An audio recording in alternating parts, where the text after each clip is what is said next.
opinions expressed on all radio shows broadcast on KYOK are entirely those of the hosts, guests, and callers, who are entirely responsible for all show content and do not in any way reflect the opinions of KYOK Radio, its sponsors, staff, or management. When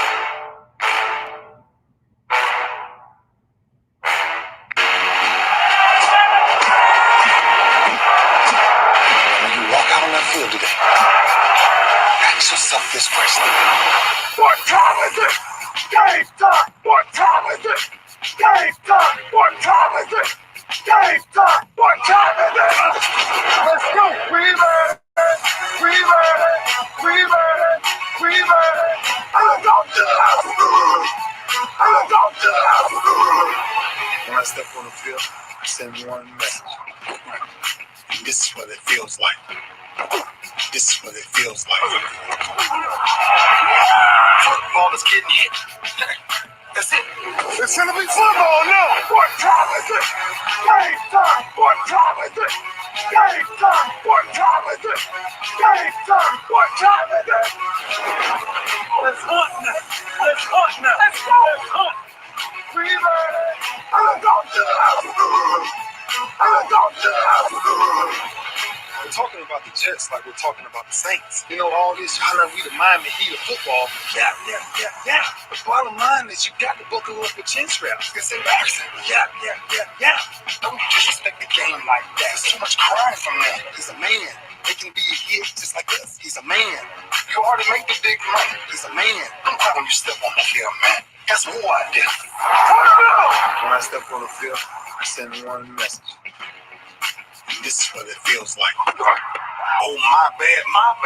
Your bad don't work in my world. What time is it? Game time! What time is it? Game time! What time is it? Game time! What time is it? Let's go! Let's go, y'all! Let's go! We ready? I'm going to the house! I'm going to the house! It's a wrap. Game over. Oh, no. Game is just getting started right here on the lunch break on the legendary KYOK and the all-new 92.3 FM. We're streaming live on KYOKradio.org, also on Facebook and YouTube. So appreciate you following us however you do. In case you didn't know, you're tuning in for the first time. Today's show is called Oh My Goodness Monday. And an emphasis on the oh my goodness, because that's what happens after week one of the NFL football season. It was an oh my goodness weekend. And man, there were some great games. There was some surprises. There were some upsets. There was some what? Yeah, there was a whole lot of that. I was at the Texans game and none were bigger than that surprise right there. The Houston Texans came out and put it on. Urban Meyer, Trevor Lawrence, and the Jacksonville Jaguars. I said the Texans should win that game. I didn't have them winning it like that. And I know a lot of folks are going to pull up the stats on the young rook, but let me just tell you, his stats were not as indicative of how much of a beatdown that game was. That Texans team, offensively, defensively, came ready to play, and it showed in the score. A late junk touchdown made it 37-21, but it was clearly 37-14 how that one could have ended. So anyway, we'll talk about that. And, oh, yeah, by the way, there are a couple of fan bases that are, I guess they're let me figure out how to say this. They walked away with moral victories.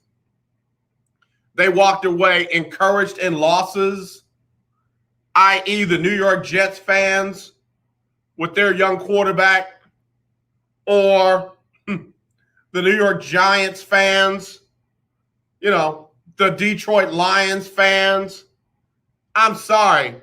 Dan Campbell, where was all that biting of the kneecap?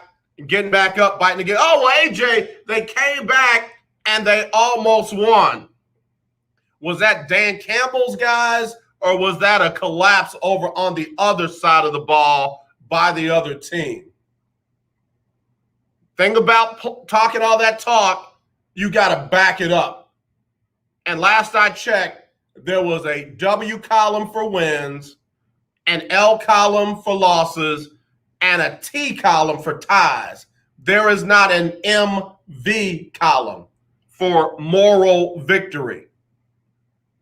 Sorry, not trying to step on your parade, but just you lost or you won, or you tied. Nobody tied. 16 teams won. Well, however many played. They won. The rest of them lost. That's simple. How about those Cincinnati Bengals? Who they talking about beating those Bengals?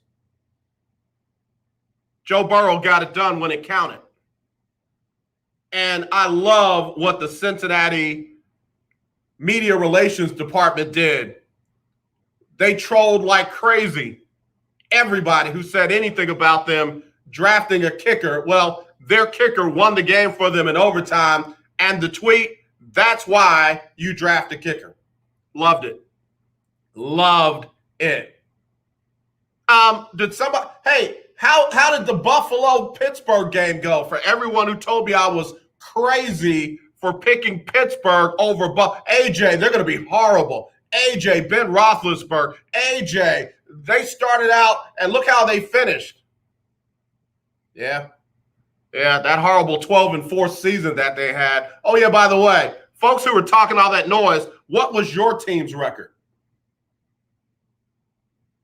And, oh, yeah, by the way, they got the dub yesterday.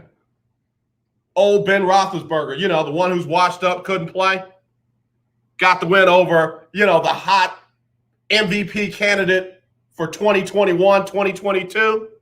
Yeah, man. Yeah, that's why they play the games, y'all. That's why they play the games. I got to take a break. Let me get my first one in. We'll come back. We're going to talk about this first hour because in the second hour, you know what it is. It's the HBCU Stroll with my Coach Johnnie Cole, and he's got some guests joining us today. I can't wait to get into that second hour, but we got a lot to talk about in the first hour. Oh, my goodness, Monday. We'll be right back. Get up mornings with Erica Campbell. More prizes and more winners. You are a winner. Yay! Let's get up mornings. Hello, who is this? This is Leanna, Hi, Leanna. Where you calling from? Houston, Texas. Houston, Texas. H-Town. Leanna, what is the word of the day? Party, join the party, y'all. Hey! Congratulations. You win $100 in Erica Campbell's cash and a chance for a trip for two to fly away to Atlanta. Airfare, hotel, ground transportation, and a chance to meet and greet some of your favorite gospel artists. How you feeling? I'm claiming that too. Come on, come on. That's right. Now tell us, what show just made you a winner? Get up mornings with Erica Campbell. Show did. Yeah. Congratulations. I have so many friends that I know.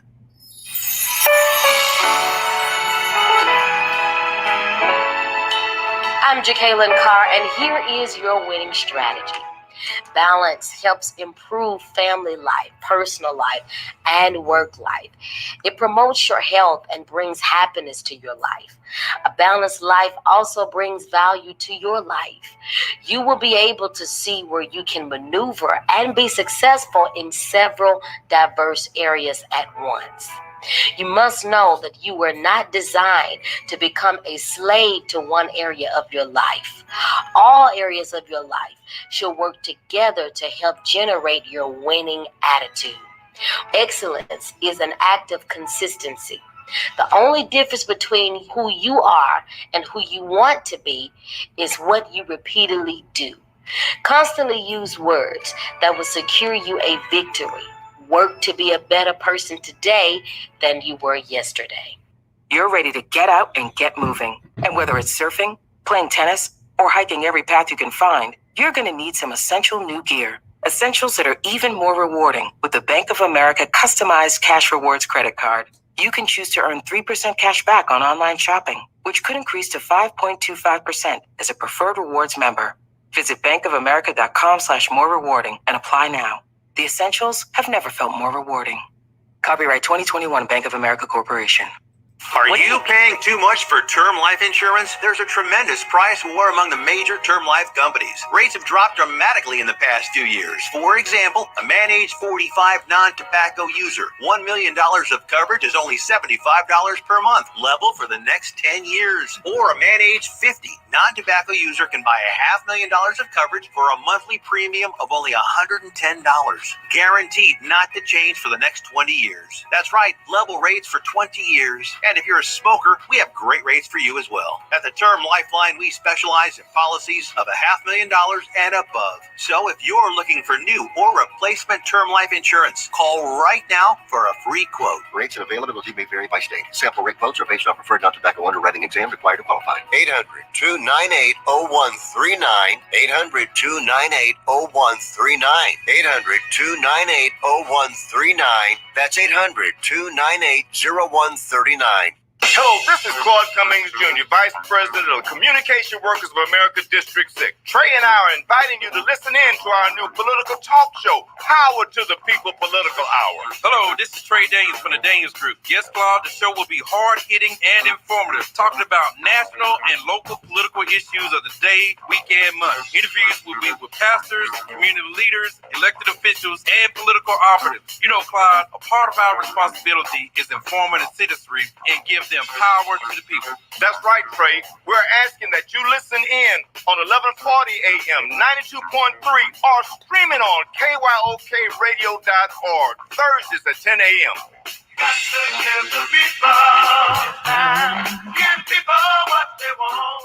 legendary KYOK 1140 AM and 92.3 FM. The legend continues. You're having your lunch on the lunch break with KYOK. Yeah, what they really want from us, Keith? I mean, what do they really want from us, CJ? Amy, Claire, Boucher, Castro, Smith, Barney, Johnson, Jones III. What they really want from us? They want the dub. Teams just want to win. And I got to tell you, man, there were a lot of you all that are part of the Lunch Break Weekly, keeping up with the Joneses Pick'em Challenge. That tough week already out the gate. Tough week already out the gate. That's all right. Hang in there. It's early. Who would have thought that the Houston Texans would be in first place in the AFC South at any point? And let me go ahead and say for the record, boy, was I wrong about the Tennessee Titans. I mean, it's week one. I'm not giving up on them. I know that they're going to win the AFC South. But I'm just saying, I was wrong about them yesterday. Couldn't run the ball, and they did not give Ryan Tannehill time to run the ball. So who knows? This might be the year that Mr. Cliff Kingsbury gets it turned around in Arizona. It's about time. And oh yeah, by the way, Texan fans, I don't mean to rub it in, but DeAndre Hopkins caught 2 of them. 2 touchdowns. Oh, I know y'all don't care nothing about DeAndre now that you got Brandon Cooks, but imagine if you had held on to DeAndre Hopkins, you still would have had D-Hop on one side, Brandon Cooks on the other. So don't ever talk yourself into a bad thing being good. Find the bright side, but don't ever talk a bad thing into being good. So anyway, I want to talk about one team in particular, though. I saw Rodney DeWalt come on, and I know he is intimately connected with Jalen Hurts, and Jalen only went into Atlanta and balled out. Jalen Hurts went into Atlanta and balled out, got the win for the Philadelphia Eagles in Atlanta's house. And it got me to thinking, what has Atlanta done, particularly Matt Ryan? What have they done since that collapse in Super Bowl 51? That year they were 11-5. That was 2016. 2017 they were 10-6, and won a wild card playoff game over the Rams. But then 2018, 7-9, 2019, 7-9, and 2020, 4-12. I don't have to compare Matt Ryan to anybody else to try and prove my point. What's going on there? I mean, what is going on with the Atlanta Falcons and Matt Ryan? I'm not trying to fix their problem. I'm not going to tell them that they need to call one Cam Newton or Robert Griffin III or somebody like. I'm not going to say that. They got problems. They need to fix them. And I know, Arthur Blank brought in his namesake, Arthur Smith, to turn things around. And it's game one, week one. He's got time to do it. But you lose to Philly at the house. That's a tough one right there. Oh, yeah, by the way, and you're trending in the wrong direction. Trending in the wrong direction. Atlanta ended up losing that one to the Eagles. Oh, it was a close one. 32-6. You got Matt Ryan. You got Calvin Ridley. You just drafted the best tight end in the game that everybody thought was going to just, put it on the whole league, Mr. Kyle Pitts.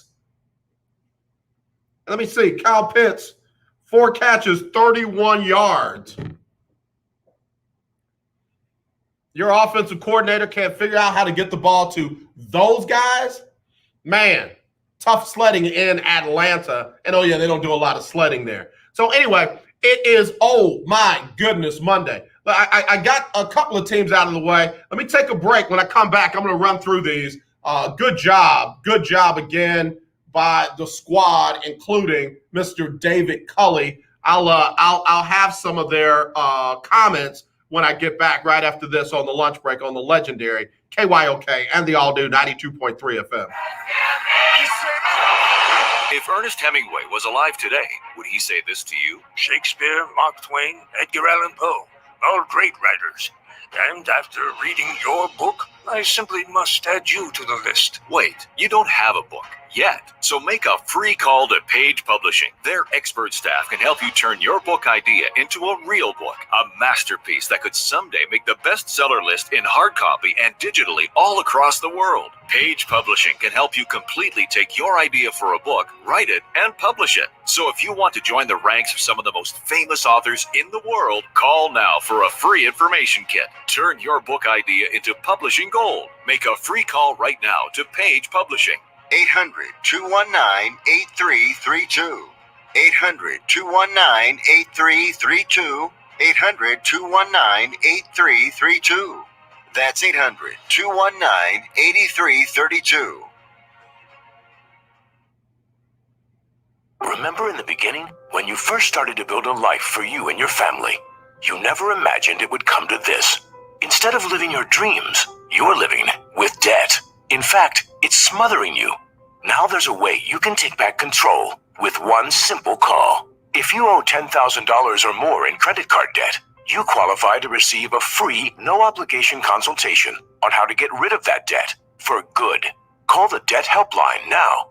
We work on your behalf to reduce your debt. We specialize in credit cards, retail store cards, and medical bills. One simple call is all it takes to get the ball rolling to a debt-free life. Stop living with debt and start living your dreams. Call the Debt Helpline now. 800-958-2156. 800-958-2156. 800-958-2156. That's 800-958-2156. Tune in to Table Talk with your boy, TD Blackshear, every Tuesday from 10 to 11 a.m. on the legendary KYOK 1140 a.m. and 92.3 FM. See you there. In need of tires? Check out OMG Tire Services and more. New and used tires, all the name brands you desire, located at 3126 Tidwell between 59 North and Jensen. Give them a call at 832-767-3211. Top-notch service from beginning to end. When you're done, get your car hand-washed inside and out at OMG Tire Services and more. Located at 3126 Tidwell between 59 North and Jensen. Call 832-767-3211. That's 832-767-3211. Conveniently located on the north side. The legendary KYOK 1140 AM. The legendary KYOK 92.3 FM. Two radio stations in one. Hi, I'm Larry Scott, host of the Not So Christian and Me show. Join me Saturdays for great fun, interviews, music, and the latest news surrounding our world today. We are the show that cares to hear your voice and opinion with real conversation in a no judgment zone. So join me Saturdays from 1 to 2 p.m. on the Not So Christian and Me show, right here on the legendary KYOK Radio, 1140 AM, and the all-new 92.3 FM and KYOKradio.org. It's the lunch break on KYOK. All right, y'all, we're back on the legendary KYOK. We're stopping, we're dropping, we're shutting them down, setting up shop. Yeah, we just got to do it like that. I felt a little DMX in my spirit when I came in. So let me get ready to talk about these games. Somebody just sent me a message, and I thought it was kind of interesting. They wanted to know why there was not more of an outcry about the way Matt Ryan has played, or more importantly, what he hadn't done. Atlanta is one of those towns, I call it a transient town. You got more people in Atlanta from somewhere else than Atlanta. Houston is similar, but not nearly as much as Atlanta. So, and they have so much going on in Atlanta. So, you've got music, you've got culture, you've got art, you've got business, you got so much going on all the time that there's not the same emphasis on sports as there is in other towns. Don't get me wrong, the Falcon fans love their Dirty Birds. But there's the Hawks, there's the Braves, there's the WNBA team, there's Ludacris, there's all these artists and famous people and of course you got Tyler Perry and all of that stuff going on there. All of that happening in one place, they get not the same level of attention as in other towns. So folks when you say the Atlanta Falcons in a town like that, they roll their eyes and then they'll ask you, you going to the BET Awards? You know what I mean? It's something else going on that folks don't have to invest fully in the Atlanta Falcons. New Orleans, they're fully invested in the New Orleans Saints. Like, that's a birthright. In Atlanta, it's the Falcons, please. Listen, people will tell you the Falcons haven't been anything since Michael Vick. They will literally overlook the Super Bowl meltdown and talk about Michael Vick because he was more of an intent, pre the dogs. I know somebody, AJ, you would go to the guy that killed dog. I ain't talking about that. Stop. Everything doesn't have to point to one thing. But for them, he was the most attention-getting player that they've had in a long time. Atlanta is one of those towns where all eyes are not on one thing, and they will roll their eyes and go to another thing when you got a team like what they have right now. Like if Trae Young can do what he did with that squad again this year and next, I got news for you. The Atlanta Hawks will be more of a draw than the Atlanta Falcons, and that's rare in a city with multiple major professional teams. The Braves, let them make a serious World Series run for a couple of years in a row with some, diverse players. Not a lot of people into baseball, but I'll tell you, folks will rock with them. You'll see sisters and brothers wearing Braves gear. But Atlanta hadn't given, the Hawks haven't given, get it right, they got all these birds. The Falcons haven't given Atlanta anything to be proud of in a long time.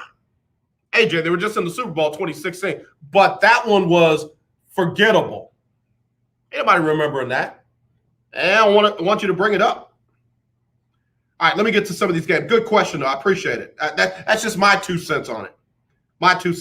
You get beat down by Philadelphia with a rookie head coach and a first full year starting quarterback. Yeah, people are rolling their eyes and asking you, are you going to the BET Awards? All right, here we go. The games. Minnesota. Hey, Minnesota. Hey, Minnesota. How y'all doing? Cincinnati came from behind to beat the Vikings 27-24 in OT. Joey Burrow, 20 for 27, 261, 2 touchdowns, and no INTs. And we said that Joe Mixon had to get it going on the ground. Oh, he only put up a $127 and a touchdown, carried the rock 29 times. That's what I'm talking about. I don't know who got in Zach Taylor's ear, but thank you. Thank you. Finally. Minnesota, on the other hand, with Mr. You Like That, Kirk Cousins, threw the ball 49 times, completed 36 of them for 351, 2 touchdowns, no interceptions, but that's Kirk Cousins. That's a clear case of where stats don't tell the whole story. Looks like he had a great game. But at what point does he not get credited with not putting Cincinnati away? You're the quarterback of this organization. You got, Dalvin Cook, you've got Jefferson, you got all these stars. And at what point does Kirk Cousins get credited with, hey, you and your guys didn't put this team away? I'm giving it to him now. That's the Kirk Cousins that Washington wouldn't commit to. That's the Kirk Cousins that has gotten them close in Minnesota, but just can't finish it off. Didn't get it done. Dalvin Cook ran for 61 yards and a touchdown, had a costly turnover. Jefferson caught 9 balls, 71 yards. But again, Cincinnati got the win. Congratulations to them. I already talked about the Texans. I'll come back to them.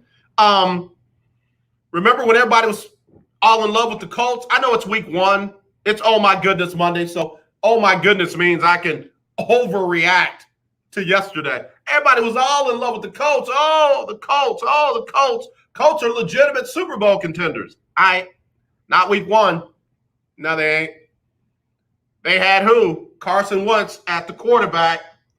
And Carson Wentz at the QB spot, threw for 251, 2 touchdowns and no interception. And I might as well take the label off of Kirk Cousins and just slide Carson Wentz's name in there, and it'd be the same commentary. Looks efficient. What was he? 25 for 38, 251. Looked efficient. Didn't win, and technically wasn't close. 28-26. And let me say this to all the analysts and experts and all those folks out there. What in the world were y'all thinking about writing off Russell Wilson and the Seattle Seahawks? I know it's week 1, but Seattle got no love. Seattle got no love. When they were talking about possible MVP candidates and expect to have breakout years. It was all Josh Allen. It was all Trevor Lawrence. It was all Jimmy Garoppolo and Trey Lance and your boy up there with the Jets. I mean, it was all these other names. And I'm thinking, did Russell Wilson retire? Did DK Metcalf stop playing? Pete Carroll no longer coaching up there in Seattle? Yeah, all they did was go out and beat the Colts 28-16 in Lucas Oil Field. Different time zone, all that stuff didn't matter. Russell Wilson, 18 for 23, 254 yards. And let me count them. 1, 2, 3, 4 touchdowns, 0 interceptions. Chris Carson ran the ball for 91 yards, including a 33-yard run. Tyler Lockett, 2 touchdowns, 4 catches, 100 yards. DK Metcalf, 4 catches, 60 yards, a touchdown. I don't get it, man. I'm serious. That's why I don't get off on all the check marks.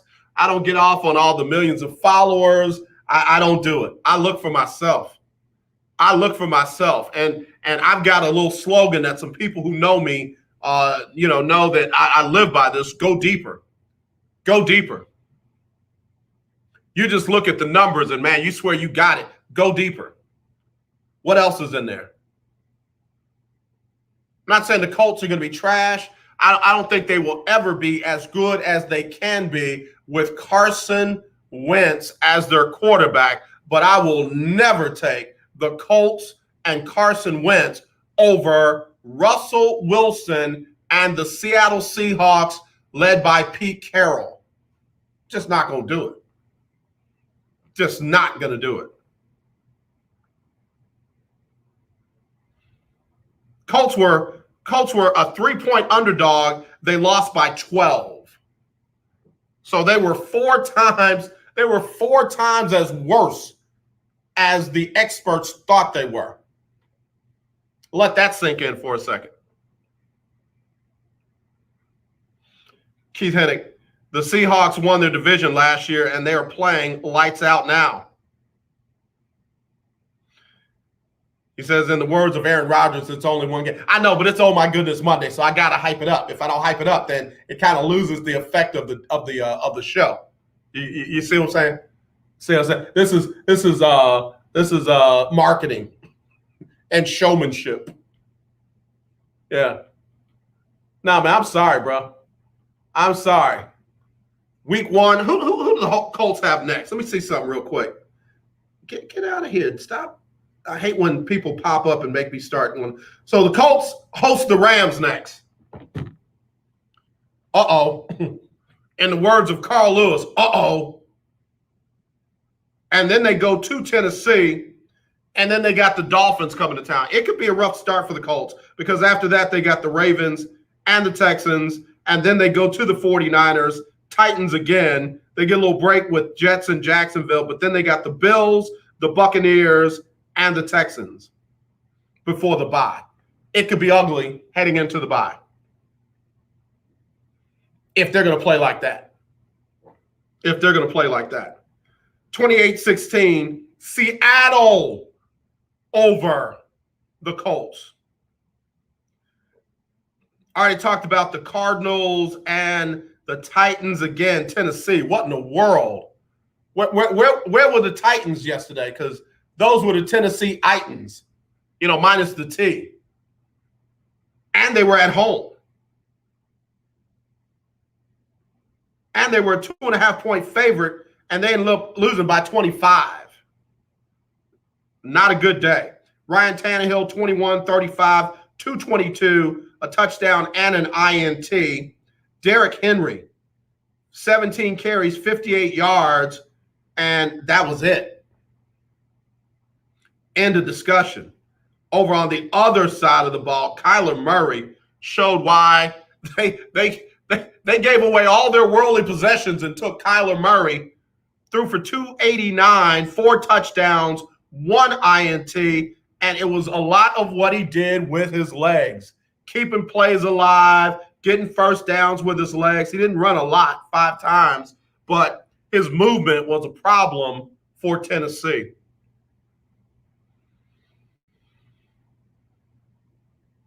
As a team, Arizona ran the ball for $136. DeAndre Hopkins, 6 catches, 83 yards, 2 touchdowns. A lot of people forget about Christian Kirk. Played at A&M. He caught 5 balls for 70 yards and 2 touchdowns. Great win. Great win. Got to give credit to Arizona on that one. Maybe Cliff Kingsbury has figured it out. Great win. Great win. All right, let me take a break. I'll be right back. Got to get through these before we get to the 1 o'clock hour right here on the lunch break. Do you have high blood pressure or diabetes? Are you over the age of 65 and covered by Medicare? Then pay close attention to this message. Medicare has introduced some new benefits to help consumers during these cautious COVID-19 times. They realize many of you don't want to leave your home to visit a doctor. So now you can get a remote patient monitoring device shipped to your home at little or no cost to you. Now your doctor can identify your problems in real time, which could potentially save your life. Victory Medical can easily ship this monitoring device directly to your home at little or no cost to you. If you have high blood pressure or diabetes and you're covered by Medicare, make this free call right now to see if you qualify for a new remote patient monitoring device. Call now. 800-213-9527. 800-213-9527. 800-213-9527. That's 800-213-9527. Do you have a home that you don't want anymore? We can buy it from you within 24 hours, any home, size, or condition. For over 20 years, we've been buying homes for cash and helping homeowners sell their homes immediately, with no listings or strangers walking through your home. Are you moving? Did you lose your job? Going through a divorce? Whatever the reason, if you're in a bind and you know that you need to sell your house fast, call the expert team at I Need to Sell My House Fast. We'll make you a serious cash offer to buy your home in 24 hours and let you walk away from it. No listing, no waiting. Sell any home, any size, any condition now. Call the expert team at I Need to Sell My House Fast. Make this free call now. 800-306-1760. 800-306-1760. 800-306-1760. That's 800-306-1760. You're listening to 1140 AM and 92.3 FM, the legendary KYOK. The lunch break on the legendary KYOK. All right, y'all, back here on the lunch break on the legendary KYOK, man. It's starting to get dark out here. Tropical storm Nicholas about to go through, so it gets bad. I'm going to have to shut it down and get on out of here, but the lights just came on outside, so that ought to let you know how dark it's getting out here. Appreciate praying for everyone who might be affected by this residuals of this tropical storm, and continuing to pray for those folks over in Louisiana and Mississippi and parts of Alabama that were affected by Hurricane Ida. All right, let me get back to these games, man. A lot of folks are trying to hit me up. I got to get these real quick, so let me go. Falcons and Packers, I got to admit, I was dead wrong about that one. I had no clue that the Saints would do, what did I say, Falcons and Packers. Saints and Packers. I had no clue that the Saints were going to do what they did right there. No clue. Jameis Winston, man, I'm happy for the dude. And Robert Griffin III needs to get some new friends. Robert Griffin III needs to get friends like Willie Gibson, who will off air get at me and say, yo, big bro, you all right? I'm good. Yo, you sure? Yeah, I'm good. Yo, I saw your message, man. You sure you all right? Yeah, I'm good. You might want to take that down. You might not want to do that. Like, you might want to let that slide and not get into that. And it's not him treating me like I'm a kid or anything like that. That's real brotherhood right there. Anybody that tells you everything you do is right or okay is not your real friend or family. I'm just telling you. It's just not. And Robert Griffin III, those tweets and posts and all that, that he was putting out yesterday, even if he had some theme that he never eventually got to, it was inappropriate. And coming from a guy who has been as destroyed as he has been in the media, I would think that he would have thought and used the same grace with Jameis Winston. But apparently that wasn't the case. If you don't know what I'm talking about, Google it. You'll see what I'm talking about. But anyway, Jameis Winston, very happy for him. He absolutely destroyed the Green Bay Packers on a very pedestrian 14 for 20, 148 yards, but he threw every touchdown he could. 5 touchdowns, no interceptions. Yeah, there was one that was picked off, and they ended up overturning it on a questionable roughing the passer call. But I'll say this even about that. Jameis didn't hang his head. Jameis was trying to get downfield and make a play. When Jameis got up, he walked off to the sidelines and was ready to get his mind back right to get back out there. So for all the folks, 30 interceptions. Stop bringing up his past. This is this year. And right now, he's got 5 touchdowns, no interceptions.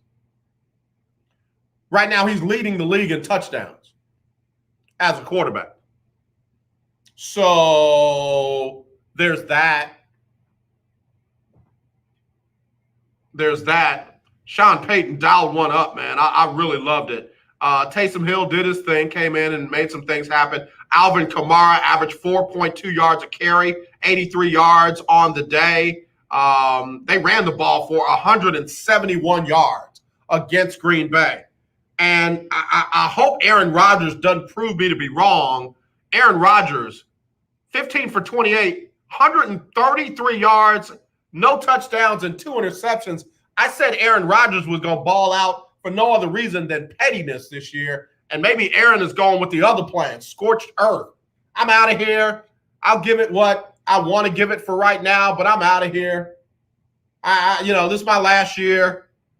Okay, well, that's what happened. And the whole Aaron got benched for Jordan Love. No, that's not what happened. That's a clickbait headline. Aaron Rodgers got pulled out of the game. The game was out of reach. There was absolutely no reason to risk your franchise quarterback in a blowout win like that. That's not he got benched for Jordan Love. Stop it. Speaking of clickbait, have y'all seen that on Netflix?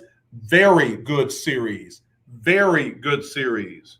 So anyway, that's what happened there. 38-3, Saints 1-0, Green Bay 0-1.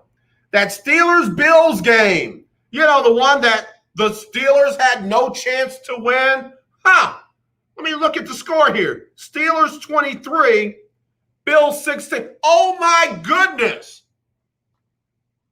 Ben Roethlisberger, 18 for 32. Not great. 188 yards, but he did not turn the ball over. 1 touchdown. Thank you, Ben. Najee Harris didn't do a whole lot. 16 carries, 46 yards. Had one for 18 yards. That was what's up. But those wide receivers got it done. Juju Smith-Schuster, 4 for 52. Clayton Claypool.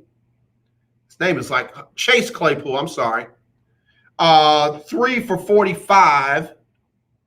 Johnson, 5 for 36 and a touchdown. Again, Pittsburgh did what they needed to do, offensively and defensively, to win the game. What Josh Allen do, real quick? Josh threw it 51 times, 270 yards, a touchdown, no interception. Running game for Buffalo, they ran it for 117 yards. Stephon Diggs, another big game, 9 for 69. Cole Beasley, Mr. Off-Field Distraction, 8 for 60. Didn't get in the end zone. Pittsburgh won.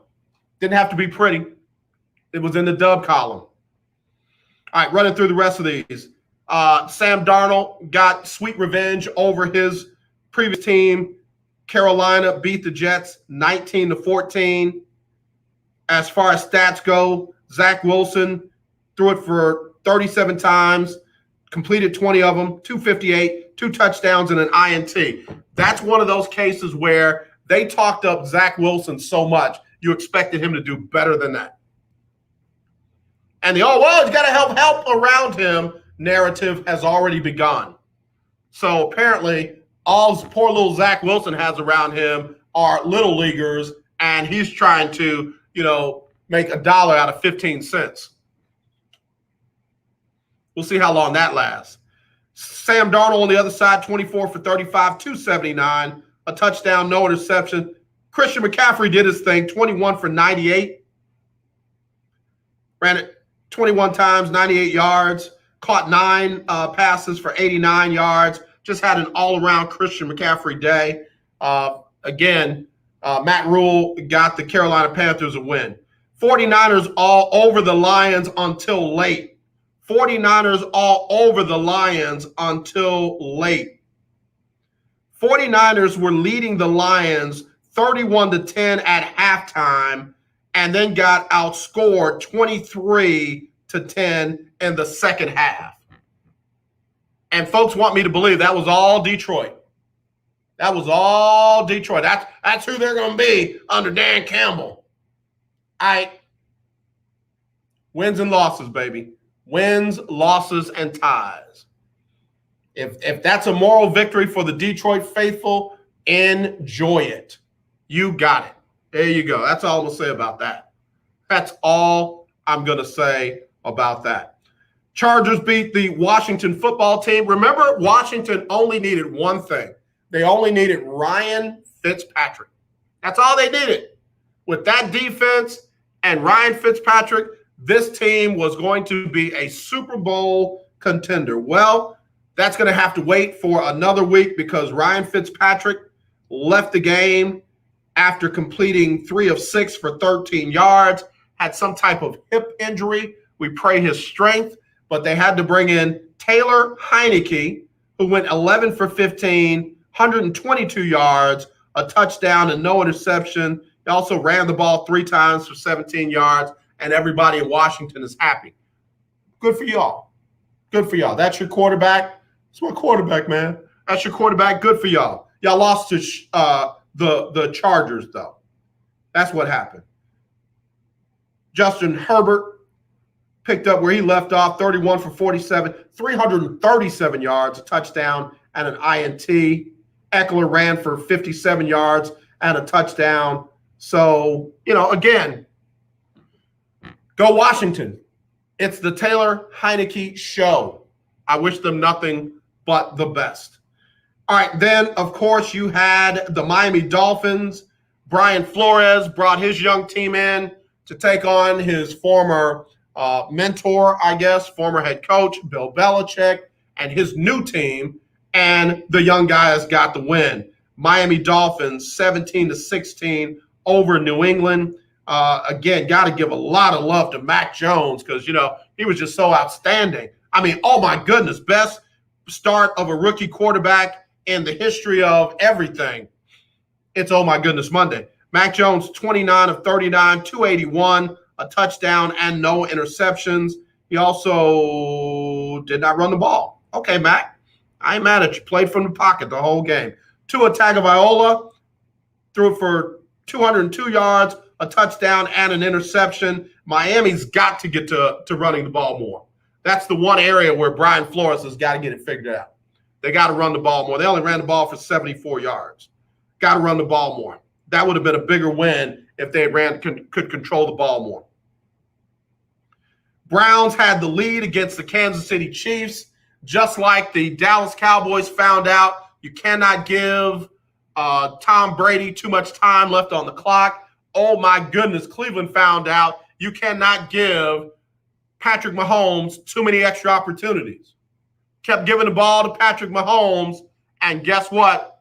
He did his thing with it, brought his team all the way back and got the win. And, oh, yeah, by the way, Mr. Baker Mayfield threw an interception on what would have been the game-winning drive. So, Baker threw the ball for a lot of yards, 321, no touchdowns, 1 interception.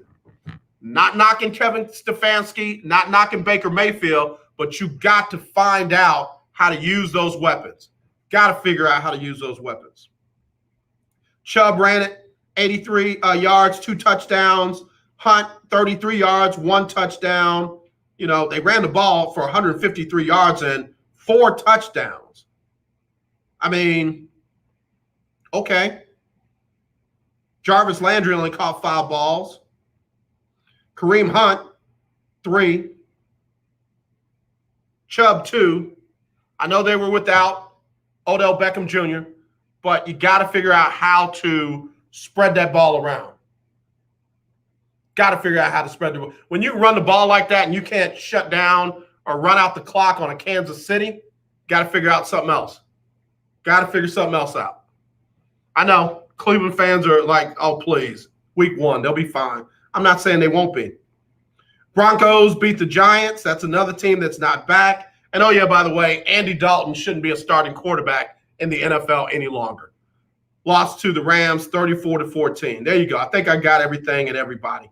Let me get to the stats real quick of Mr. Trevor Lawrence. Trevor Lawrence threw the ball 51 times, completed 28 of them for 332 yards, 3 touchdowns, and 3 interceptions. Everybody looks at the yardage and says, well, that's the 3rd best of a rookie ever. Cam Newton had the best, by the way, in his opening game.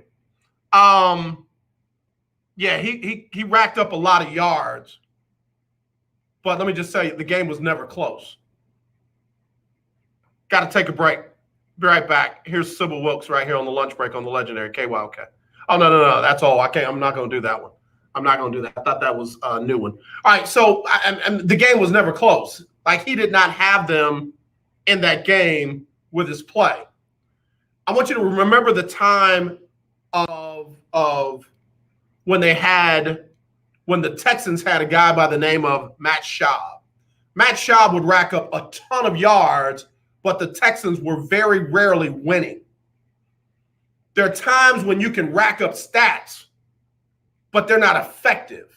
You didn't affect getting your team to a position where they can win. Trevor Lawrence was throwing touchdowns when he was down 37-14. So, yeah, one of those touchdowns came in junk time, but there were a whole lot of plays left out on the field. 28 for 51 is not efficient. 332 yards, yeah, that's called volume. He was a volume passer, wasn't an effective passer. Will he get there? Absolutely. Is he there yet? No, sir. He didn't get there week 1. And, oh, yeah, by the way, it's defensive coordinator Lovie Smith 1, offensive coordinator Urban Myers, offensive coordinator Urban Meyer 0. Lovie Smith didn't even have to go deep in his bag to shut down Urban Meyer's offense. And again, I have no problem with college coaches. In fact, we got some great ones coming up in just a minute. But just because Urban Meyer got it done at the Ohio State University, at Florida, and at Utah doesn't mean he's going to get it done in the NFL. I think he and Trevor Lawrence are going to be just fine, but they got a real taste of reality yesterday. All right, let me get ready to get the top of the hour started. I got special guests joining me in just a minute right here on the lunch break on the legendary KYOK. One of the top high schools in the country went down over the weekend. North Shore lost to Spring Westfield. So the undefeated and the mighty have fallen. We'll be right back right after this on the lunch break on the legendary KYOK. We're getting ready to take our HBCU Stroll. We'll do that next right here on the legendary KYOK and the all-new 92.3 FM. Be right back. See, there's one thing that I know. Life, it can leave you so bitter, bitter, bitter, bitter.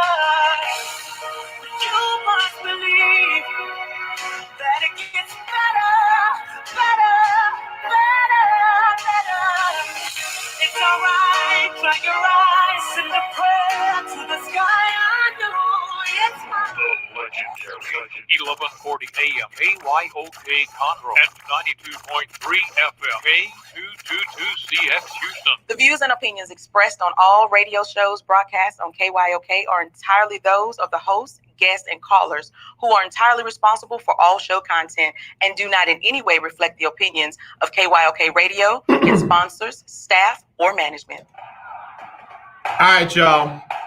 I know many of y'all don't know about this because, some of y'all went to PWIs, and if you don't know what that is, I'll help you with that later.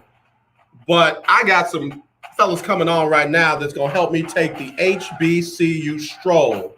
And if you don't know anything about those Kappas, you don't know how we stroll. So let me get them on right now. Ladies and gentlemen, you know him. It's head coach, formerly of Texas Southern University, Coach Johnnie Cole. What it do, Coach?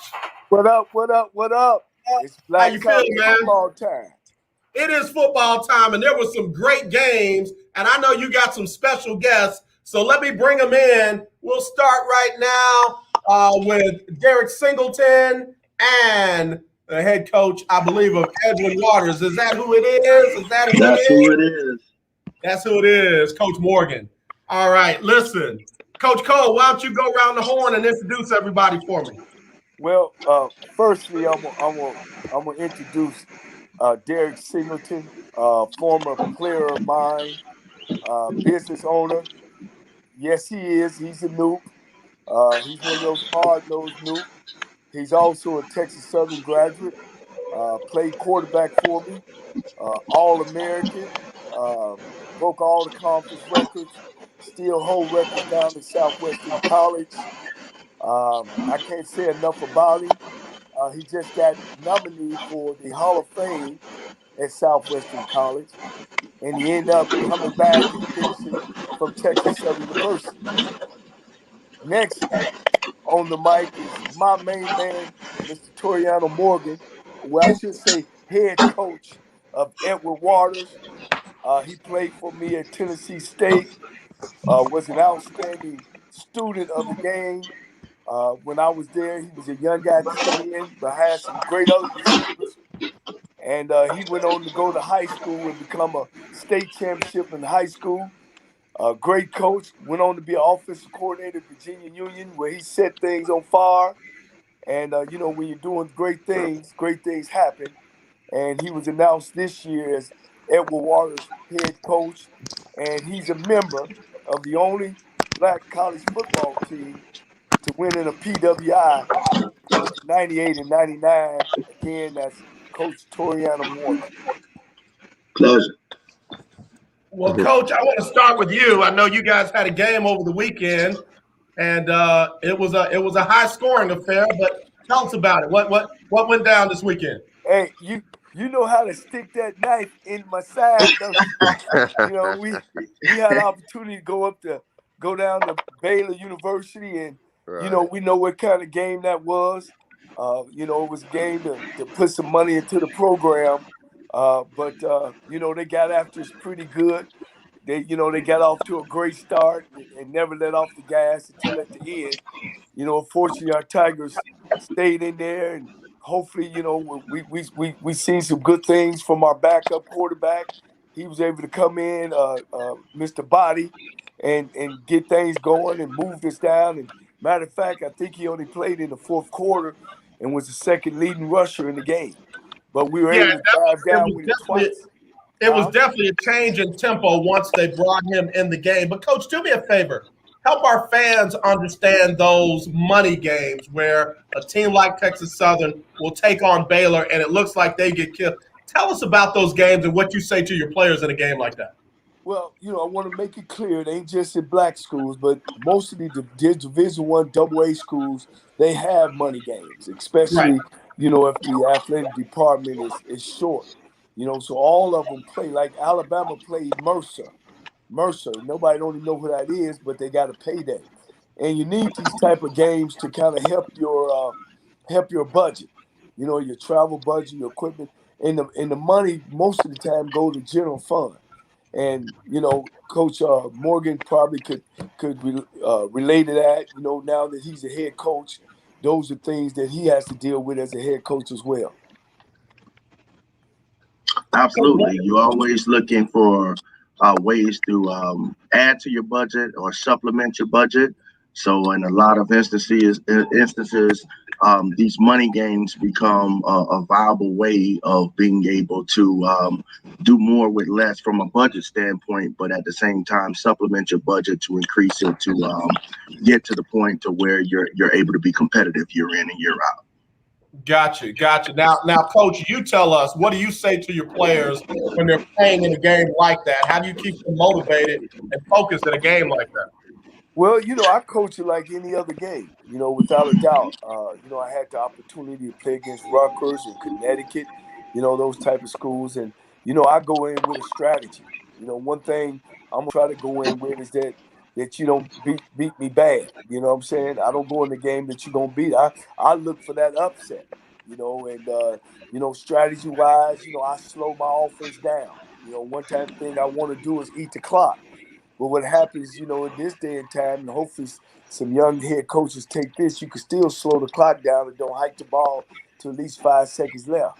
Because if you out there speeding, you know what I mean, and not burning clock, a team like that will put 66 on you real quick. So you try to knock them off of what they're used to. You don't go in there and fight a giant toe to toe. You got to dance around him. Just like David slayed the giant. He never got close. He just took the switch and hit him with and knocked him out. So those are the type of things that you have to do as a coach. Just differently strategize. Playing a heavyweight when you're a lightweight. We got head coach Johnnie Cole, head coach Terriano Morgan, and brother Derek Singleton, who formerly played quarterback at TCU. Now, Derek, have you played in one of these games like that? And as a player, what was it like for you? Well, I mean, the biggest thing is just getting the experience. As many of the kids that's on the HBCU teams, know a lot of the young men have played in college with some of the guys in Division One. And so all you want to do is make sure that you match up, pound for pound for the guy that you're going up against, because that's going to be the conversation when you get back home is how you play, not so much as how, the team played as a whole, because, pound for pound, when you start matching those guys up, the gaps start getting bigger. But, individually, you want to play well. And when you get back home and talk to your friends that you played against, you want to be able to have those bragging rights that you won those individual matchups. Absolutely. Now, I need all three of y'all to help me. I need y'all to lay your hands on your camera and pray for me. I was watching the Duke North Carolina A&T game on ESPN, and it took the announcer, the color analyst, less than 3 minutes and 30 seconds into the game to call A&T a lesser opponent.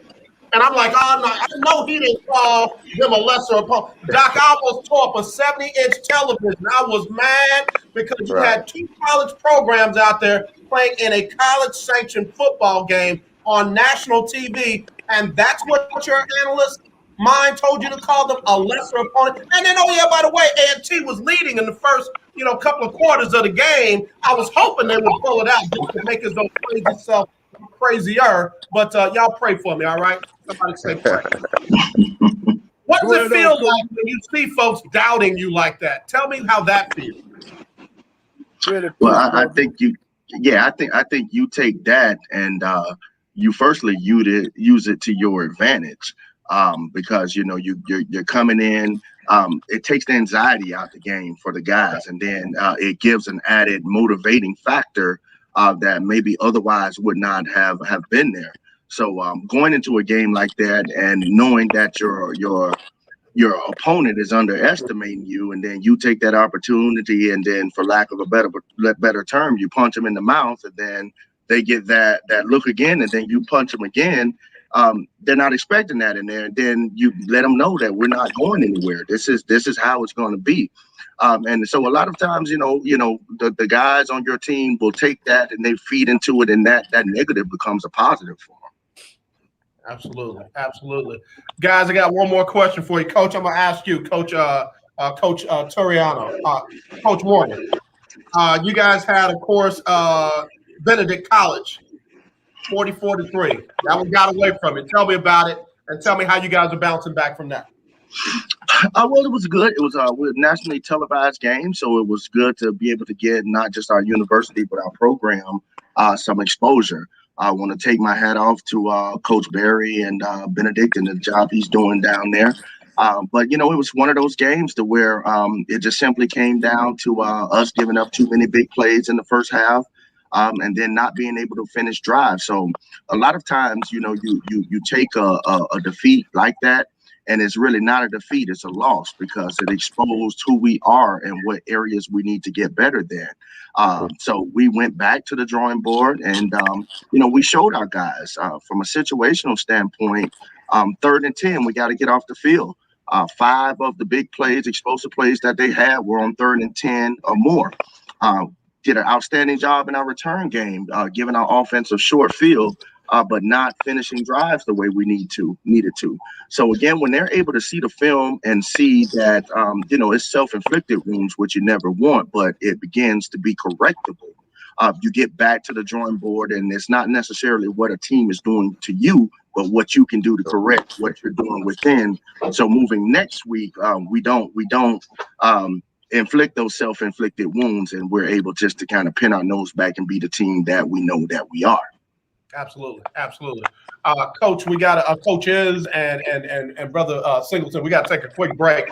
Brother Singleton, we'll get back. I got a question for you. I want to hear your thoughts on what you think about the Texas Southern program right now. Coach Cole, don't say nothing. I want to hear what Brother Singleton thinks about the Texas Southern program right now, having been the quarterback of that team. We'll be right back. We're taking our HBCU Stroll right here on the lunch break on the legendary KYOK and the all-new 92.3 FM. Good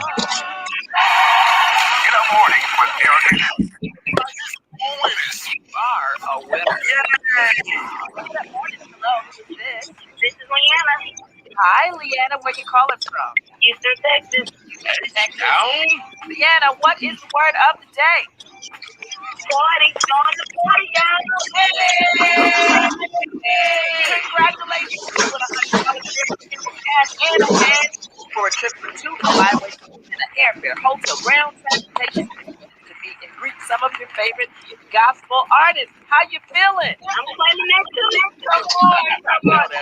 Now tell us who just made you a winner. Get up with Erica Kelly. Congratulations. Are you paying too much for term life insurance? There's a tremendous price war among the major term life companies. Rates have dropped dramatically in the past 2 years. For example, a man 45 non-tobacco user, $1 million of coverage is only $75 per month. Level for the next 10 years. Or a man age. Check your message. $500,000 of coverage for a monthly premium of only $110. Guaranteed not to change for the next 20 years. That's right, level rates for 20 years. You ain't gonna believe that I was gonna ask that. If you're a smoker, we have a rate for you as well. At the term life you ain't gonna believe I was gonna handle that. Of $500,000 and above. So if you're looking for I told you I've been getting a lot of buzz about Toriano, do I need to watch the film, baby? Do I need to get the huddle account? You need to get that. It hadn't changed, Coach. I'll send it to you. and I heard the accolades for Derek. I was going to ask if he had some eligibility left. Hey. When you talking to one of those Division 1A players that plays down. Right. People Political Hour. Hello, this is Trey Daniels from the Daniels Group. Yes, the show will be hard-hitting and informative, talking about national and local political issues of the state, week, and month. Interviews will be with pastors, community leaders, elected officials, I got one jingle after this one, guys. We'll be back. A part of our responsibility is informing the citizenry and give them power to. That's right, Trey. We're asking that you listen in on 11:40 a.m. 92.3 or streaming on KYOKradio.org Thursdays 10 a.m. Give people what they want. KYOK 11:40 a.m. and 92.3 FM. Hey, what's going on? This is Lecrae, and right now you're listening to the Lunch Break. All right, y'all. We're back on the lunch break, taking our HBCU Stroll down the weekend in Black college football, and we got some special guests Head coach Johnnie Cole, formerly of TSU, Derek Singleton, formerly of TSU, and Coach Morgan of Edward Waters College. Head coach, we appreciate you, man. Appreciate it. Time for us. Before the break, I asked Derek Singleton question. What do you think of the TSU program right now based on what it looks compared to what it was when you were there? What are your thoughts? Honest, be real with me. Well, I think that the program is I mean, it's not in the best of shape, but it has a lot of potential. Being at Texas Southern, being in Houston, I mean, it's a recruiting mecca. We have an opportunity to do great things. We just have to get the attitude and the mindset around there, changed a bit. I mean, winning is an attitude. And at Texas Southern, we when I was there, we had great athletes, but we were starting to change the attitude, and it's about having school pride. And one of the things that we did when we were there, we wouldn't allow other people to wear any other college uniform or memorabilia or anything like that when you're around. I mean, it's Texas Southern or nothing. It's bleed maroon and gray, and I think that's the passion that has to come back to the school in the program, and even leadership within the program.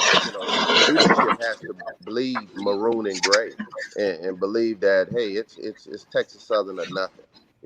I don't. Only time I've ever worn another college uniform or another college memorabilia is when my daughters, and I've been blessed to have daughters that play college athletics, and I will wear to support them. But after the game is over, I'm taking it off because I'm Texas Southern through and through.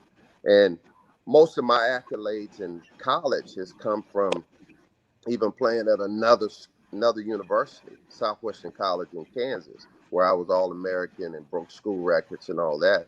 But I still believe maroon and gray, So I think that's the difference between the program then and now, is just getting the kids to believe in what's going on. They hadn't won a game since 2018. It's hard to know how to win. It's hard to know what winning feels like if you hadn't won. So, just getting that into the mindset of the kids, and knowing when you go in the game that you can, you have an opportunity to win. You strapping it up just like they strap it up, and you just have to make it happen. I agree with that 100%. That culture is totally different than what it was when you were there, and of course, what it was under Coach Cole. And again, as I mentioned, Coach Cole, the whole city was involved in Texas Southern. That's when right. They made run. And I mean, there were more people that went up to that championship game than most folks even realize. So try to get that culture back. 15,000. Yeah. That was historic. 2010. When the Texas Southern, went down to Birmingham. We won the championship. We were, as alumnus, former players, we were more invested. And I know that the way the program was being run at that time, it was open. We were able to be more visible. And that obviously helped the program. It helps it financially. It helps it with visibility, and also helps with recruiting, because Absolutely. you want to be able to send kids there and know that they're going to be taken care of, and then those type of things happen. Coach Morgan, I'm gonna put you on the spot. So take your friend, take your brother hat off. Tell me why that man up in the upper quadrant is not coaching right now. Why is Johnnie Cole? And people have asked me this since he's been coming on. Why is Johnnie Cole not a head coach? And give us a reason why you think he should be. All right. Well, I'll start with the obvious. The reason why he should be is Coach Johnnie Cole is, in circles, we call him Johnny the Genius.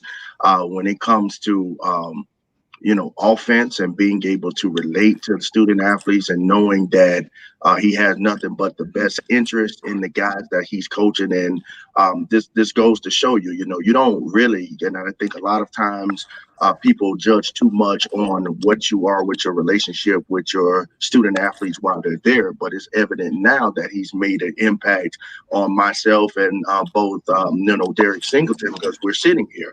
Right. The interest and invested interest that he has in you just long past of you being in that particular program. And we're two individuals that he coached at two different programs. So again, that goes to show that it's not manufactured, it's genuine. And then if you start to talk about the productivity, if you're a data guy, run the numbers. He wins everywhere he goes. So obviously, he knows something about winning. He knows something about building relationships. He knows something about sustaining relationships. And I think when you take all those ingredients and you put them together, you're going to get a young man or a great guy that can be a great head coach leading a great program. Right. All I can say is amen. All I can say is let the church say amen. AJ, and I didn't pay him. Oh, no, I know you didn't. I know you didn't. That's why I asked him. I felt like he was going to be honest with me. I didn't know if the quarterback was going to be honest with me, but I felt like the coach was going to tell me the truth. And Coach Morgan, let me follow up on that. When you see what's going on at Tennessee State right now, when you see what's going on with them bringing in the coach that they have, of course, you see what's going on in Jackson State. Hey, how do you feel about the state of the program at Tennessee State? And what do you feel about these big name, if you will, former professional players getting into coaching in the HBCU community? All right. Well, when we start with the state of Tennessee State, I'm going to be honest. It's early. So, Coach George, he got, his appointment around the same time in April that I got my appointment. So I understand some of the challenges that, trying to get the job in April. You're on the end of recruiting. You're trying to bring together the guys that you got there already on the roster, trying to assess that, bring in a coaching staff, and then the season's here. So I think right now, to give a fair assessment, week 2, right now, you want to be able to have won some games. That hasn't happened, but hopefully it's on the right road. He's on the right path to doing it. The guys look like they were competitive, which was good. I got a chance to see the second half of the Jackson State game. So when it goes to talking about bringing big names in, I think it's great. But I don't think that once we do that, we can shelter the past. There have been some great HBCU coaches, that have done, what these big names, coaches that are coming in have done in the past from a recruitment standpoint, from a relationship standpoint, from a winning standpoint. Now that we're able to get the Coach Primes and the Coach Eddie Georges coming in, that gives us a platform. The way maybe the media has changed, with social media and different media platforms to be able to reach a different generation. I think that's definitely a plus.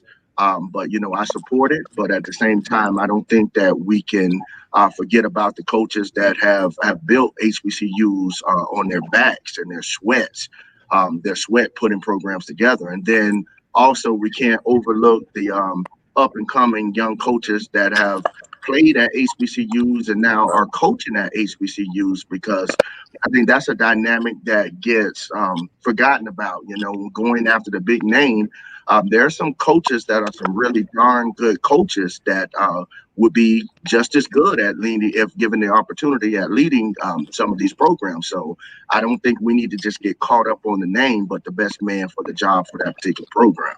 I like the way you said that, because there's some coaches paying their dues right now that literally might not get a shot because now everybody's out big game hunting. They're trying to get that big name out of the league to come down, quote unquote, come down to the HBCU level. But Derek, you played in the HBC at HBCU. Why do folks feel like it's a step down as opposed to going to a Power 5 or one of these other Group of 5 schools?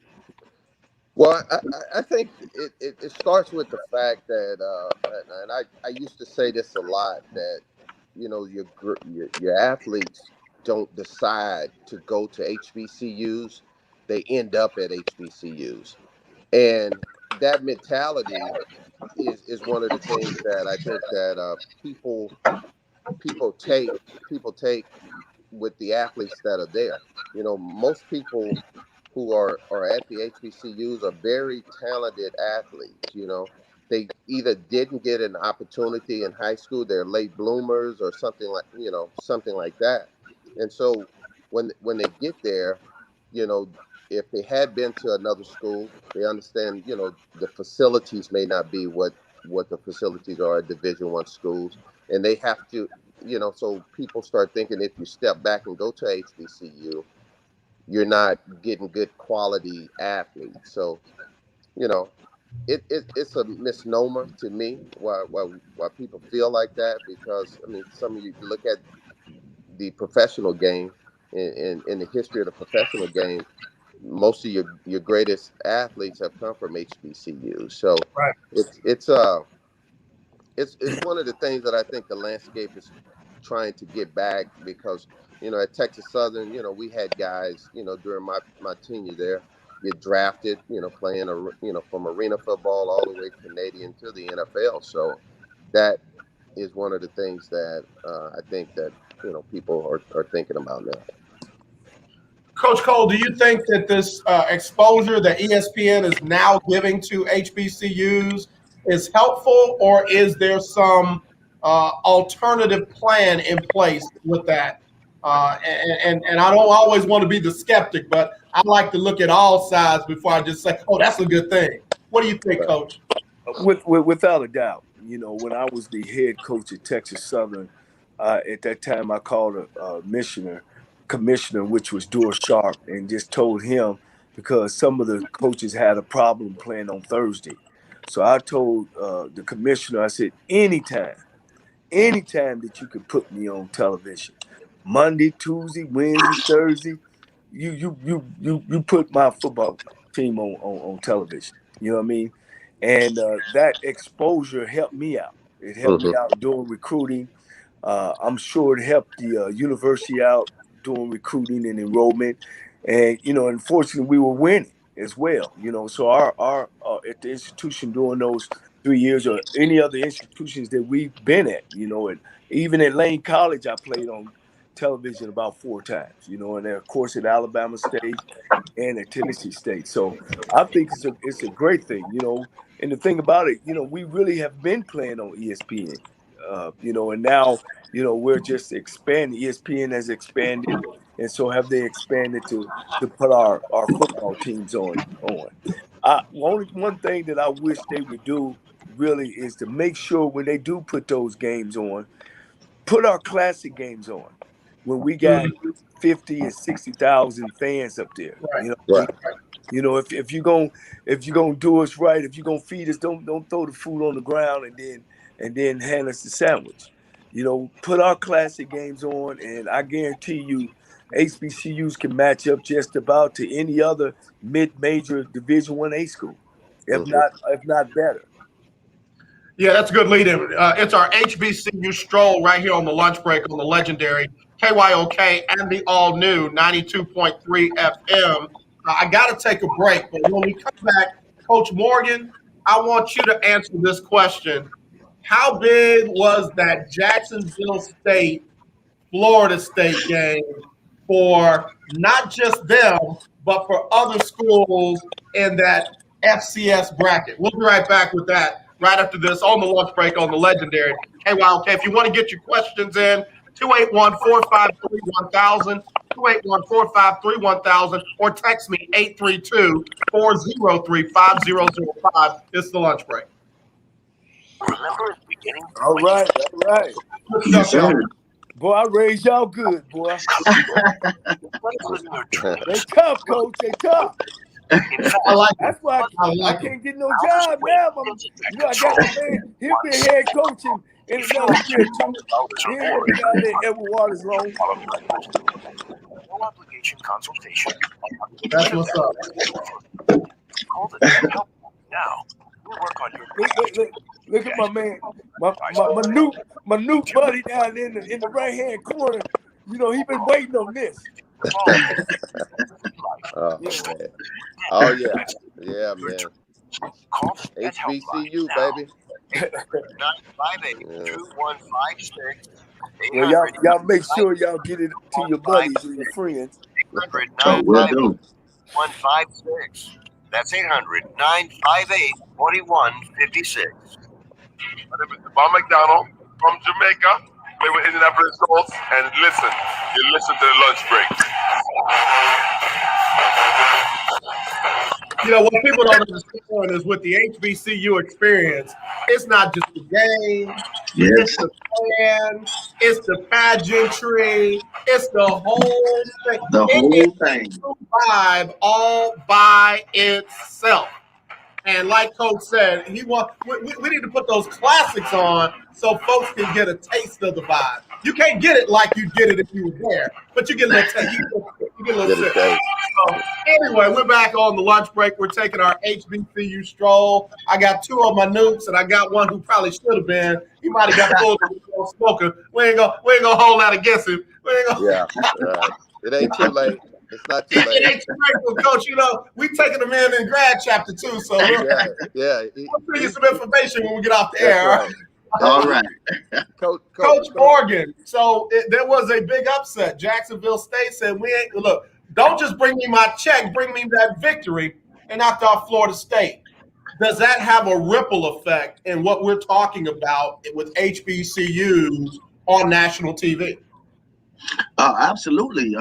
Jacksonville State got a chance coming from formerly from the Ohio Valley Conference to get on against an ACC opponent. And again, all they needed was the opportunity in 60 minutes, and they made good on it. They were trailing for most of the game, but we know the game is 60 minutes, and then they held in there right until the final 6 to 8 seconds, and were able to come out with the win. So from a morality standpoint, when teams go in and they look at who they're playing, you're not playing the university, the name of the brand. You're playing the team that's on the field.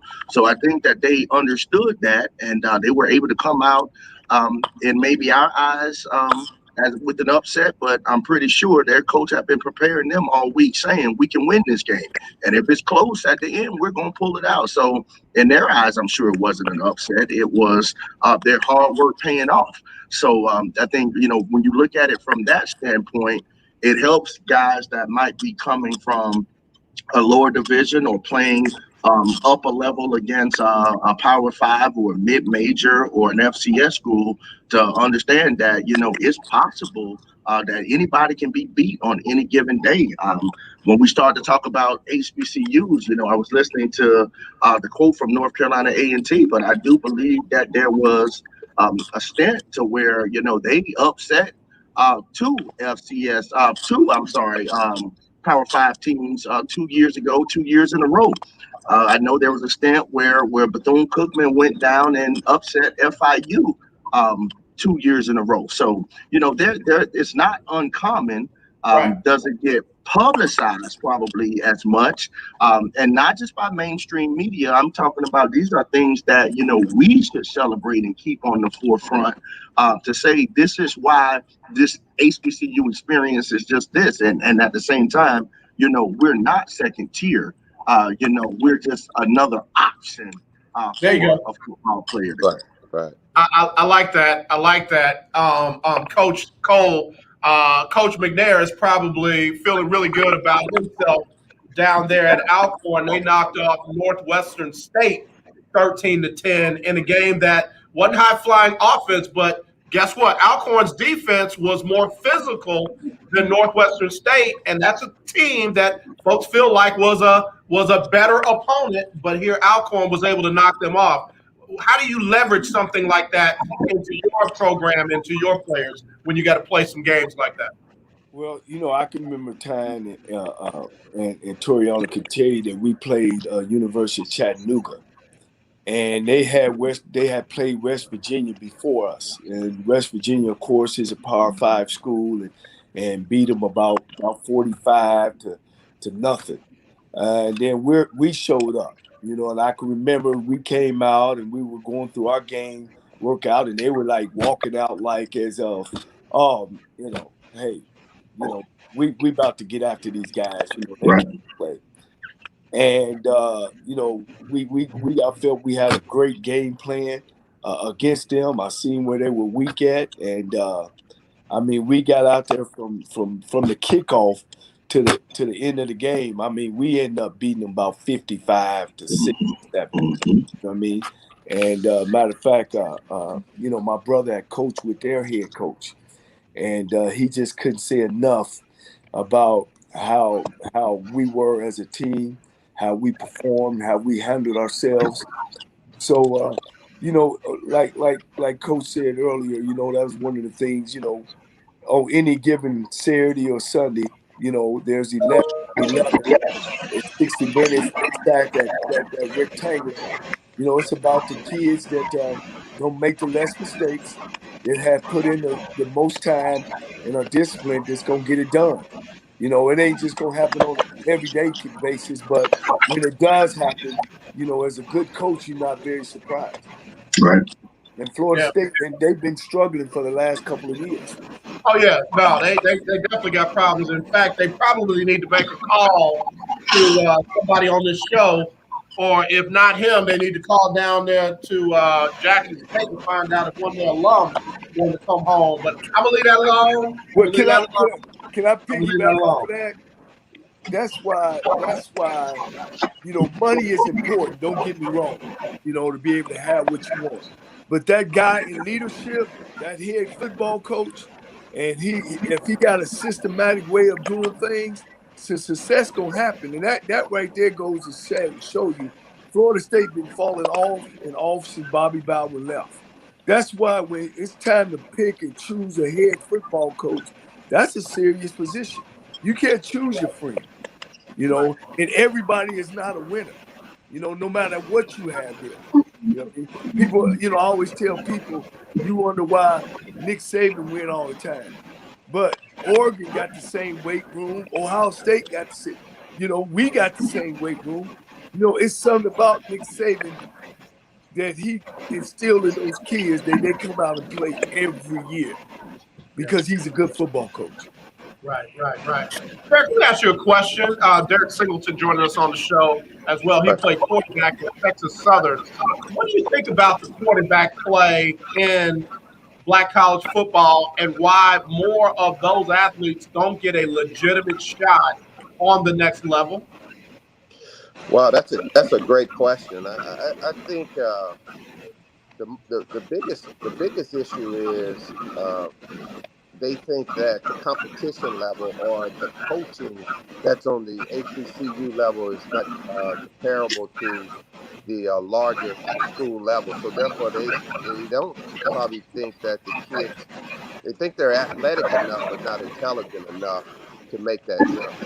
So I think that's the biggest deal, and it's a situation that when you look at like the Steve McNair, the Steve McNairs of the world who have come from HBCUs, who were highly successful, and going to Houston, they made him sit and wait for a minute till he can understand the game a little bit better. He had a successful career, obviously, but I think that that's the biggest reason why it's not the athletic ability.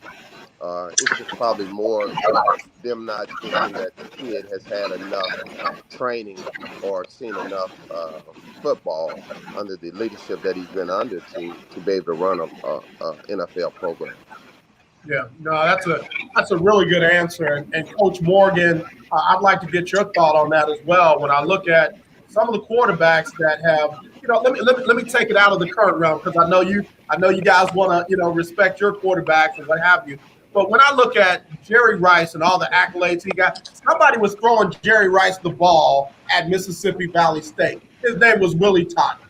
And Willie Totten just got inducted into a Hall of Fame. And it's like, wait a minute, this guy was good enough to play in the league. When I look at some of the guys that played yesterday, when I look at some of the guys that are backup quarterback right now, why don't they get that kind of accolade and opportunity? And I'll definitely piggyback on all of what Derek Singleton said, and those are various glaring obstacles right now, and exposure. Being able to get them on the big stage and then be able to give them an evaluation in how they perform on the big stage.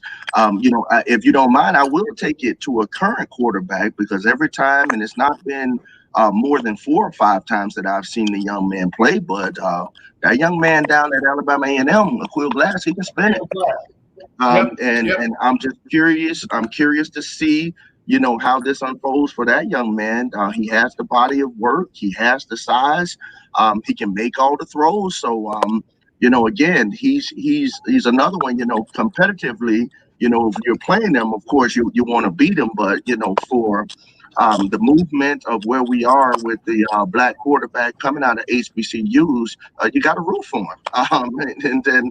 And that's just, and he's not the only one. He's just one that I know has that I've personally seen, and that with me playing on Saturdays, I haven't seen everybody, but he's one young man that I have seen that I'm very curious to see how his process works post graduation. I appreciate you sharing that. Yeah, that was one name I was going to talk about because he definitely should be in somebody's camp and should be drafted. Coach Cole, let me come up to you.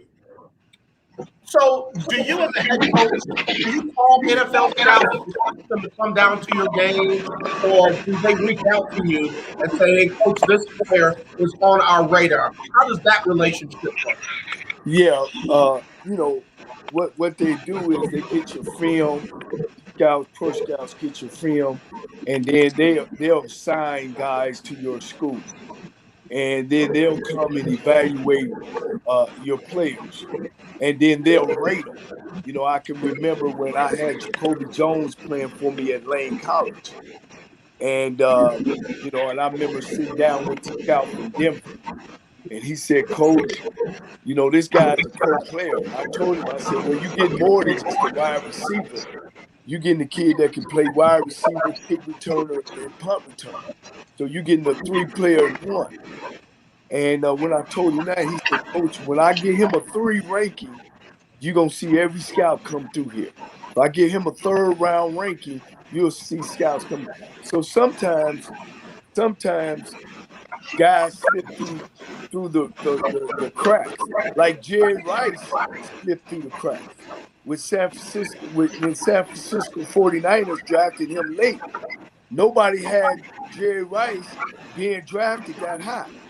And when they came to Houston to play the Oilers, they actually came to our game. And I played against Willie Tyler. I was the quarterback across from him. Matter of fact, me and Willie spent a lot of time together up at the Black College all Hall of Fame game, and that was the night that he was discovered. And just like both of the guys are saying, a lot of it has to do with exposure. But if I could take one more step further as a coach, when our black quarterbacks at a young age need to learn the game more and learn how to study the game more as they move forward. What happens is they're so good of athletes, and they'll drop back. And Coach Morgan could say that, and Derek, he know I used to get on him about it. They'll take off and run because they're so athletic.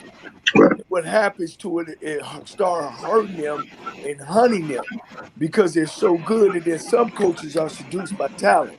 What I'm saying by that is they don't get coached hard.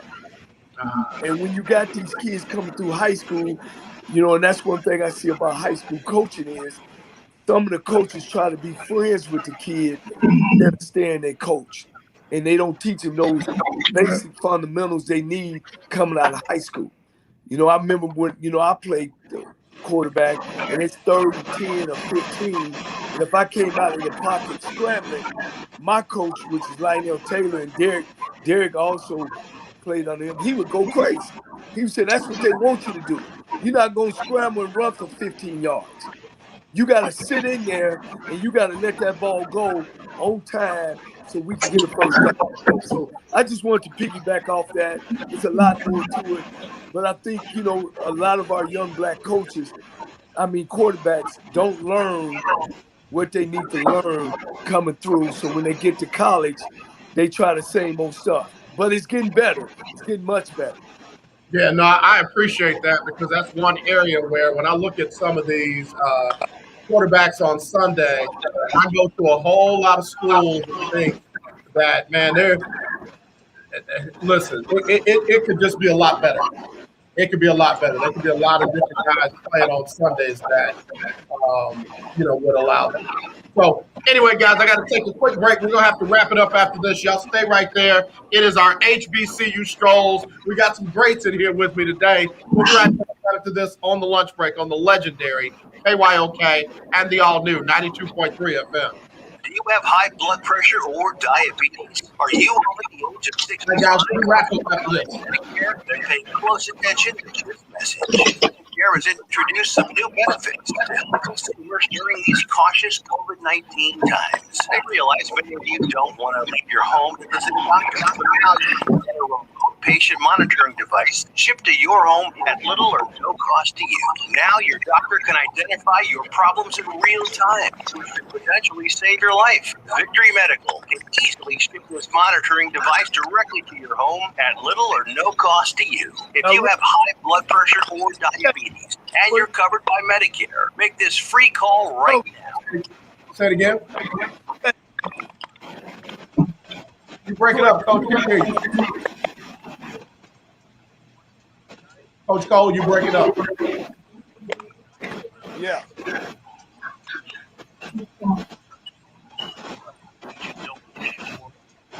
We still on commercial? Yeah, we still on commercial. Toriano. Yes, sir. Who you got this week? Which game? Your game you playing this week. Oh, we have Tuskegee down in Alabama. Woo, Coach, it don't get easier for you, do it. Jesus Christ. Who made your schedule? The conference. Wow. But they ain't the Tuskegee old, though. Hey, I wasn't gonna say that on the air. I was gonna call you. you know I'm on it, man. You know I'm on it. I still scout. I still scout this guy. Hilarious. That's what we're getting ready to do. We're gonna go round robin. So I'm gonna ask you who you got, and y'all tell me real quick off the top of your head who you got. Okay. All right. If it's a conference game for me, can I abstain? You sure can. Okay. In fact, I'm gonna try to stay out your conference. I'm gonna behave. I might slip. This is why I love you. On the lunch break. All right, y'all. We're back here on the lunch break on the legendary KYOK and the all-new 92.3 FM. We're streaming live on KYOK.org. It is our HBCU Stroll, and we're about to go around some of the games in the HBCU, and I want to hear who these great men think are going to win. We'll start with Alabama A&M and Bethune-Cookman Thursday night. Coach Morgan, who you got in that one? Right off the top. I'm gonna go with Bethune. Great defense. Coach Singh, I'm calling you Coach now. Coach, you might not. Hey, I'll take it. All right, Derek, who you got in that one? I'm gonna go with the quarterback, man. I'm gonna go with A&M. All right, Coach Cole, who you got? I'm going with the quarterback, A&M. I'm gonna go against y'all. I'm gonna get with that Bethune defense in an upset. How about that? All right, Florida A&M, Florida. That's one of those funny games. Derek, who you got now? Oh, we're gonna go with the one who's paying the money. Coach Cole, who you got in that one? I'm going with the money. And Coach Morgan, who you got? Take it to the bank. Man, I sure hope FAMU comes up with the upset, but I'm going with FAMU struggling at quarterback. Yeah, I've seen that. All right, Grambling at U of H. Coach Morgan, who you got? U of H. Coach Cole? U of H. Derek? U of H. Arkansas, Pine Bluff, and Central Arkansas. Coach Cole, who you got? Central Arkansas. Brother Derek, who you got, dude? I'm gonna have to go with Central Arkansas on that one. Coach Morgan, who you got? I'm going with quarterback play. I'm going with Arkansas Pine Bluff. I'm going with Arkansas Pine Bluff, too. They were the runner-up in the SWAC last year, and they're going to put something on Central Arkansas. They ain't going to know what it is. I'm crazy. Y'all bear with me. All right, let's go to another conference. Hampton and Howard. Coach Morgan, who you got? One of the HUs.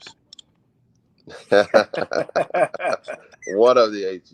I'm going to let y'all work with it. Derek, you got that one, man. Hampton or Howard? I'm going to go with Howard on that one. Coach Cole, who you got? I'm going to go with Hampton because I know the quarterback was a transfer from Texas Tech. He's out of this area named Jet Dudley. Remember that name? I think I'm going to go with you on that one as well. All right, here we go. Winston-Salem State versus North Carolina Central. Derek Singleton, who you got? I'm going to go with Winston-Salem on that one. Coach Cole, who you got? That's the Eagle Classic. North Carolina Central. And Coach Morgan, who do you have in that? I'm going to go with Central. All right, here we go. Elizabeth City State versus Norfolk State. Coach Morgan, who you got?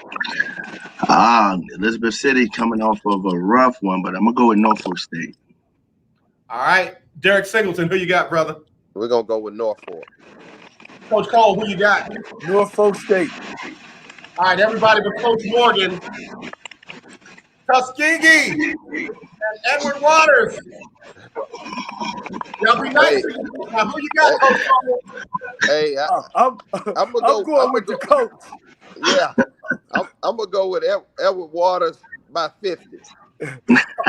I'm putting the pressure on the damn coach. Coach Morgan, you got some good brothers right here next to you, man. I appreciate them. Oh, yeah. And listen, just go out and play good, sound football. Tell your offense don't turn the ball over, and tell your defense get off the field on third down. Yes, sir. That's the formula.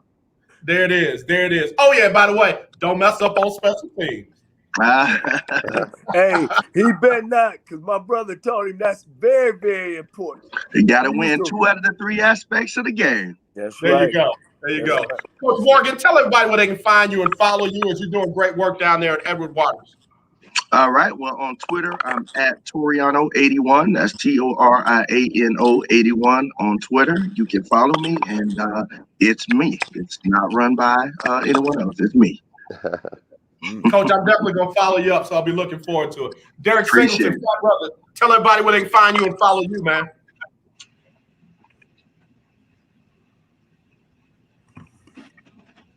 Uh-oh, we lost Derek for a minute. He come back. Coach Cole, you go ahead and fill in. Where can we find and follow you? Derek, yeah, I'm back. You can find me at bouncinarounddfw.com. We're a party rental company here in the Dallas-Fort Worth area. One of the largest African American owned party rental companies in Dallas-Fort Worth. So we're here. Just look us up. bouncinarounddfw.com. Bouncinarounddfw.com, brother. I'm definitely going to be passing that information around because, you know, folks are always trying to get them bouncy houses for their kids and different. Definitely. We got you. And Coach Cole, tell everybody where they can find you and follow you. Cold-Blooded 9 on Instagram. And Johnnie Cole, of course, on Facebook. And that's what it is, Johnnie Cole, JOHNNIE COLE. Gentlemen, I appreciate y'all making the time to come down to HBCU Stroll. Y'all, thank you. Do well, Coach Morgan. Yes, Derek, sir. back, Coach Cole. We'll talk to you Monday, same time, same place. Yes, sir. And I just want to say thank Derek and Toriano for your time. These guys were outstanding athletes as well as students. You know, we've been in touch over the years, and you know, the success they have, it makes me feel great as a coach that they allowed me to take part in their lives and believe in my philosophy and the way to go. And you know, I just can't say enough about these two gentlemen, and they're amongst others out there that I've been able to be blessed to have a part of their life. Well, Coach, obviously you made a lasting impact on them because they speak so very highly of you, and that shows who you are and what you're all about. So we thank God for them, but we definitely thank God for you too. Yes, sir. All right. Thanks for having All me. right, gentlemen, y'all take care. We'll talk to y'all soon. Y'all have a great rest of your day, and we'll talk to Coach Morgan. We're gonna be in touch with you, man. We gonna be in touch with you. I'll just wait. All right, gentlemen, y'all take care. Y'all go ahead and drop off. All right. We got to get ready to wrap it up here on the lunch break on the legendary KYOK and the all-new 92.3 FM. It is about to be time for Donnie McClurkin at the top of the hour. Donnie McClurkin will give you the best in gospel music, the latest in the gospel music industry. Donnie does his thing every Monday through Friday from 2 to 3. And then, of course, in the morning, we'll be back with Erica Campbell and Griff, Get Up Mornings. Hey, listen, before I go, let me hit these birthdays real quick. Because I know folks kind of, look, they start to get on me now when I don't say their birthdays. So let me get that in real quick. Tanya Lyles, she was my college sweetheart. I enjoyed getting to know her. She was at Xavier. I was at Tulane. She's celebrating her birthday today. Happy birthday to you, Dr. Tanya Lyles. Shamika Shandell Montgomery celebrating her 49th today. Kathy Lavallee Rito celebrating her birthday along with LaTanya Mord, Sharonda O'Neill Means. Keith Evans Sr. celebrating a birthday with Karen Bossier. Tynesha Dobbs, what's up? What's up, Ty? Sonia Sloan celebrating a birthday. She is the wife of Pastor Timothy Sloan. Happy birthday to her. Candace Holloman, my goddaughter, celebrating her birthday. Happy birthday, little queen. Nicole Bates, Alonzo Bickerstaff, and my frat brother, Wayne Box Miller. We call him Box up there in Cincinnati, Ohio. Happy birthday to y'all. And somebody hit their music. Oh, go shorty, it's your birthday. Ooh, it's your birthday. Go shorty, it's your birthday. Today's your day. Happy birthday to you. All right, got to get one more special birthday in. Pastor Bianca J. Richardson celebrated her birthday on yesterday. She turned the big 4-0. Happy birthday to you, Pastor, from New Orleans, out there pastoring on the East Coast. A lot of love to you. May you get good food out that way and some plenty of jazz, because that's what she likes. Love you much, Pastor. All right, I got to get ready to go. Tomorrow will be Talk Your Team Tuesday. We'll get into some more of these NFL football games. And, of course, for those of you competing in the Lunch Break Weekly, keeping up with the Joneses Pick'em Challenge, we will let you know what those outcomes and results will be. Somebody will get their money on Wednesday, on Winning Wednesday. So be sure and tune in for that. So, as always, y'all, let's not be divided. Let's be united.